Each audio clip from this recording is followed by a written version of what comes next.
पहले में NFNS की तरफ से विदर्भ मॉडल इनिशिएटिव की तरफ से आप लोग को स्वागत करते हैं और हमारी तरफ से रेवोल्यूशनरी ग्रीटिंग्स हम आप लोग को देते हैं।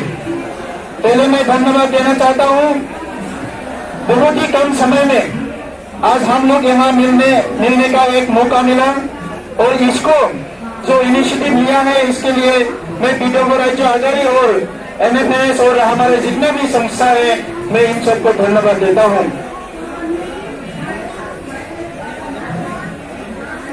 अभी हम लोग को सब लोग को हालत पता है कि देश किस हालत से गुजर रहा है। हम लोग सब जानते हैं जो हिंदुस्तान है इसके सरकार को लेके कोई भी प्रांतों में किसी भी इनका जो रेजोल्यूशन है, डिसीजन है, पॉलिसी है, इसको लेके सहमत नहीं है। हम लोग दुख से ये बोलना पड़ रहा है 2016 में जिसको हम लोग सब लोग मिलकर दिल्ली में सरकार बनाने के लिए एक मौका दिया था, उसी सरकार ने हमारा जितना भी मांग है, हमारा जितना भी समस्या है, इसको नकार दिया है, इसको इग्नोर किया है। तो इसीलिए आज फिर से हम लोग को ये धरना प्रदर्शन करना पड़ा। हम लोग सोच रहे थे कि गया जो 5 साल है, इस 5 साल में बीजेपी कुछ ना कुछ करेगा, क्योंकि बीजेपी जो है इनका नेशनल जो पॉलिसी है, इनका जो नेशनल जो एजेंडा है, इसमें 17 राज्य बनाने का जो मांग है, 17 राज्य बनाने का जो मुद्दा है, इसको हल करने का एक रेजोल्यूशन उनके है। लेकिन दुख की बात यह है कि ये जो मुद्दा है, ये जो इश्यू है, इसको ये लोग अपना राजनीति के लिए इस्तेमाल कर रहा है। और हम लोग को ये समझ में आ गया है कि यही बीजेपी सन 2000 में उत्तराखंड, झारखंड, छत्तीसगढ़ राज्य बनाए थे। यही बीजेपी 2014 में सत्ता में आने के बाद तेलंगाना राज्य बनाए थे। और आज जो मुद्दा, जो मांग सबसे पुराना है विदर्भ के मुद्दा, इसको ये लोग इग्नोर कर रहे हैं। जो मुद्दा बोडोलैंड का जो मांग है, जो इश्यू है, सबसे पुराना इश्यू है, तेलंगाना से भी पुराना इश्यू है, इसको ये लोग इग्नोर कर रहे हैं। आज कुकीलैंड का जो डिमांड है पूर्वोत्तर में, इसको ये लोग इग्नोर कर रहे हैं। इसके साथ ही गोरखालैंड का जो इश्यू है, गोरखा के सपोर्ट लेके दार्जिलिंग में MP बनाया, फिर भी आज गोरखा का जो समस्या है, इसको ये इग्नोर कर रहे हैं। लेकिन अभी हम लोग को, सब लोग को एकजुट होके हमारा जो मुद्दा है, हमारा जो इश्यू है, हमारा जो मांग है, इसको नेशनल डिस्कोर्स में लाना है, नेशनल लेवल पे लाना है। ये मुद्दा को जिंदा रखना है, क्योंकि अगर गवर्नमेंट ऑफ इंडिया इसके लिए कुछ हल नहीं निकलेगा तो हमारा जो समस्या है, समस्या ही होके रहेगा। ये समस्या छोटा समस्या नहीं है। बोडोलैंड में अपना आइडेंटिटी के लिए लड़के अभी तक 5000 से ज्यादा लोग शहीद हो गया है। कुकीलैंड में काफी लोग शहीद हो गया है, गोरखालैंड में काफी लोग शहीद हो गए हैं। विदर्भ में हम लोग को, सब लोग को जानकारी है कि आजादी के बाद महाराष्ट्र गवर्नमेंट, दिल्ली गवर्नमेंट, शक्तिशाली गवर्नमेंट होने के बावजूद 40,000 से ज्यादा फार्मर को, कृषक को आत्महत्या करना पड़ रहा है। ये कोई छोटा बात नहीं है। अभी हमको जो दिखाई दे रहा है वो बहुत दुख की बात है कि यही सरकार, यही पार्टी जो सबके साथ सबके विश्वास का बात करते हैं, यही पार्टी जो सबके भले के लिए काम करने का जो प्रॉमिस करते हैं, यही पार्टी अभी हम लोग का इश्यू को इग्नोर कर रहे हैं। अभी पार्लियामेंट में हम लोग का मेजोरिटी है। सरकार बनने के बाद ही, सत्ता में आने के बाद ही तुरंत कश्मीर को तोड़ के 2 बना दिया, 2 यूनिट बना दिया कश्मीर को तोड़ के। और अमित शाह जी ने पार्लियामेंट में बताया कि कश्मीर को इंडिया के हित के लिए ही तोड़ा गया है, 2 यूनियन टेरिटरी बनाया गया है। ये लोग बोला है कि वहाँ शांति लाना है, अमन लाना है, रोजमर्रा टेररिज्म जो हो रहा है इसको बंद करना है, हिंसा जो हो रहा है बंद करना है। आजादी के 70 साल में वहाँ तरक्की नहीं हुआ है, डेवलपमेंट नहीं हुआ है। जितने भी पैसे केंद्र से गया है, इसको कोई ना कोई नेता खाया है, तो लोगों के भले के लिए इस्तेमाल नहीं हुआ है।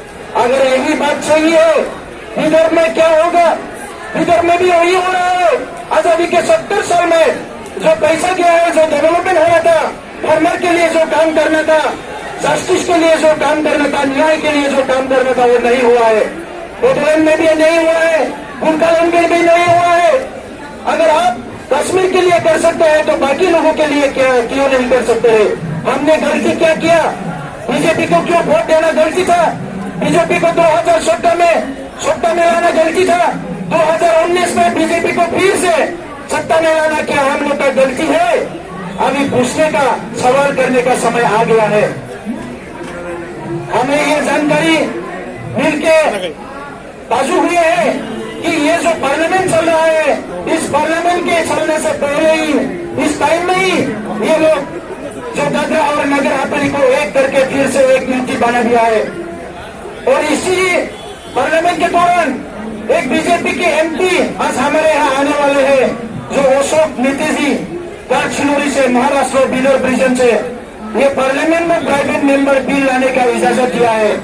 हम स्वागत करते हैं ये एमपी साहब को, लेकिन ये एमपी साहब अकेले नहीं है, ये पार्टी के एमपी है। तो बीजेपी क्या बोलना चाहता है? प्राइवेट मेंबर बिल लाके पार्लियामेंट में क्या बोलना चाहते हैं? क्या मैसेज देश को देना चाहते हैं? हमें क्या समझाना चाहते हैं? क्या बीजेपी यही बोलना चाहते हैं? क्या भाजपा यही बोलना चाहते हैं कि हम अभी भी छोटे राज्यों को सपोर्ट करते हैं, हम अभी भी नया राज्य बनाने के मूड में है, हम नया राज्य बनाएंगे? क्या इसको एक मैसेज दे रहा है, ना क्या इसको एक पॉलिटिकल पर्पस के लिए यूज कर रहे हैं? ये हमारा प्रश्न आ रहा है। तो दोस्तों, हम चुप नहीं बैठेंगे। जो समय गुजर गया है, इस समय में हम लोग लड़के जिए हैं, हम लोग लड़के आए हैं, हम लोग लड़के जिए हैं। लेकिन दुख का बात यह है, जो दुनिया के सबसे बड़ा लोकतंत्र है, इस लोकतंत्र के जो नागरिक है, जो सिटीजन है, इसको क्यों आजादी के 70 साल में हर समय लड़ना पड़ता है? क्यों खून देना पड़ता है? क्यों जिंदगी देना पड़ता है? क्यों हर समय आंदोलन करना पड़ता है? अगर ये देश सचमुच गणतांत्रिक है, डेमोक्रेसी है, रिपब्लिक है, लोकतंत्र है, लोगों का आवाज को क्यों यहाँ गवर्नमेंट सुना नहीं जाता? लोगों का आवाज को सुन के क्यों पॉलिसी नहीं बनाया जाता? लोगों का समस्या को क्यों नहीं रेस्पॉन्स किया नहीं जाता? ये हमारा अभी प्रश्न है। तो इसीलिए दोस्तों, गोरखालैंड के कोई ओपोजिशन रहा है काफी सालों से, लेकिन गोरखालैंड का आंदोलन चल रहा है। विदर्भ के खिलाफ भी है महाराष्ट्र में, लेकिन विदर्भ का आंदोलन चल रहा है।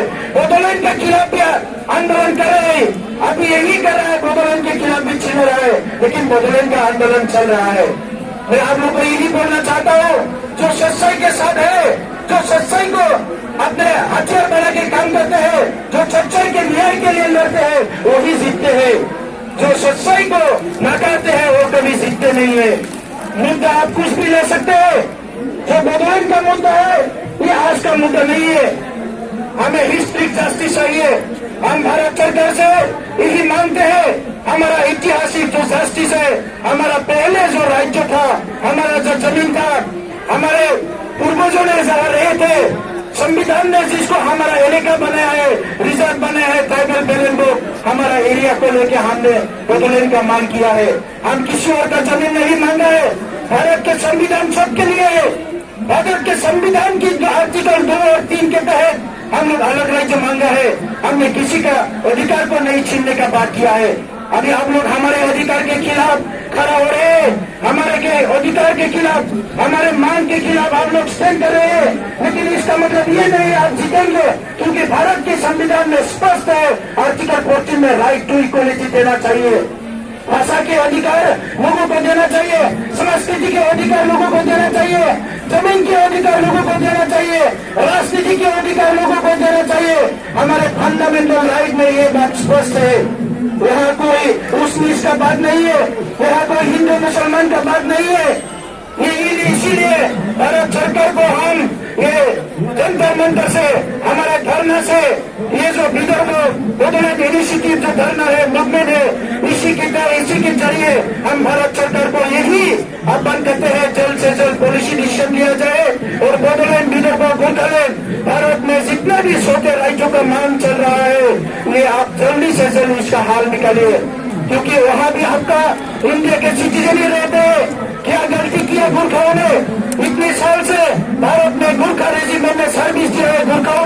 दिया है, भारत के लिए, भारत के सिक्योरिटी के लिए काम किया है। क्या गलती किया विदर्भ ने, क्या गलती किया बोबलन ने? हमारे जो ये देश में रहना गलती है क्या? ये संविधान में हमारा कोई हाथ नहीं बनता है क्या? अभी सारा प्रश्न हमारे आ रहा है। मोदी जी आपका मन की बात बोलते हैं, हमारा मोदी जी ने बोला कि आप मन के बात तो बोलते हो, लेकिन किसी के मन के बात आप सुनते नहीं है। हम ये देश का खिलाफ नहीं है, हम ये देश के तरक्की के लिए, हम देश के भलाई के लिए, देश की एकता के लिए हम लोग हर समय काम करने के लिए तैयार है। अभी आपका जो मर्जी वही मनमानी करते जा रहे हो, जो आपका मर्जी है वही करते हैं, लेकिन जो लोगों का लोकतंत्र में जो लोगों का मर्जी है, जो लोगों का चाहत है, जो लोगों का एस्पिरेशन है, जो लोगों का नीड है, जो लोगों का अभी के स्थिति में, अभी के आजादी के हालत में जो लोगों का नीड है, उसको आप कभी एड्रेस नहीं करते हैं। तो इसीलिए दोस्तों, हम जीतेंगे, हम लड़ेंगे, यही हम लोग का नारा है। हम लड़ेंगे, हम जीतेंगे, और आज नहीं तो कल हम लोग का जो डिमांड है इसको गवर्नमेंट ऑफ इंडिया मानना ही पड़ेगा। तो इसीलिए आज फिर से हमने इकट्ठा हुआ। बहुत समय पे हमारे ऊपर प्रश्न आते हैं कि ये मूवमेंट जिंदा रहेगा कि नहीं रहेगा। लोगों का अगर समस्या है, ये मूवमेंट जिंदा रहेगा, और अभी लोगों के बस समस्या है, इसीलिए मूवमेंट जिंदा है, और ये समस्या का हल निकलना गवर्नमेंट ऑफ इंडिया की रेस्पॉन्सिबिलिटी है। तो मैं ज्यादा बोलना नहीं चाहता हूँ। आज हम लोग एनएफएनएस की तरफ से मेमोरेंडम देंगे, प्राइम मिनिस्टर को, होम मिनिस्टर को, मीरा की तरफ से मेमोरेंडम देंगे, प्राइम मिनिस्टर को, होम मिनिस्टर को, बोडोलैंड की तरफ से, NDP people's and action committee की तरफ से हम प्राइम मिनिस्टर, होम मिनिस्टर को रिमाइंडर देंगे कि जल्द से जल्द इसका हल निकालिए, इसका सोल्यूशन निकालिए। इस पार्लियामेंट में आप नहीं करेंगे तो अगले पार्लियामेंट में कीजिए। समय निकलता जा रहा है, उस एरिया में जो रहते हैं उनको भी जस्टिस देना है। नहीं तो अभी देख लिया है, महाराष्ट्र में बीजेपी का सरकार गिर गया है, और कहाँ गिरेगा हम लोग को पता नहीं है। हम लोग को मजबूर मत कीजिए।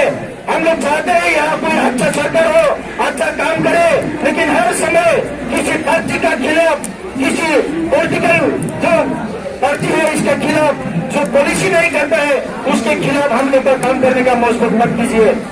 तो यही बात में, इन्हीं बातों से मैं आप लोग को धन्यवाद देता हूँ।